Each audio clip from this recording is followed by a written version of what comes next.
সেই গ্রামের মাঝখান দিয়ে হেঁটে যাচ্ছিলেন এক দয়ালু দাদু।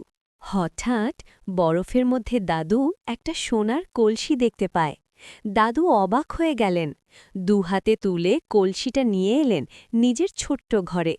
ঘরের ভেতর আগুন জ্বলছে, বাইরে তখনও ঝরছে বরফ। কৌতূহল নিয়ে দাদু কলসির ভেতর ফেললেন একটা লাড্ডু, আর সঙ্গে সঙ্গে একটা নয়, অসংখ্য লাড্ডুতে ভরে গেল কলসি। তারপর ফেললেন একটা সবুজ রঙের মিষ্টি, আর মুহূর্তেই কলসি ভরে উঠল নানান রকমের মিষ্টিতে। শেষে দাদু পকেট থেকে ফেললেন একটা ছোট্ট মুদ্রা, আর তখনই হাজার হাজার ১০০ টাকার নোট কলসি থেকে বের হতে লাগল।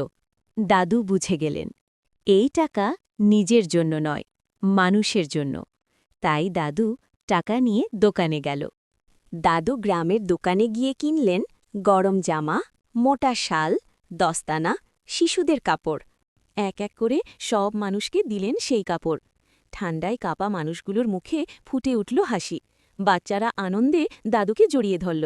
দাদুর জন্য একটা লাইক, সাবস্ক্রাইব করা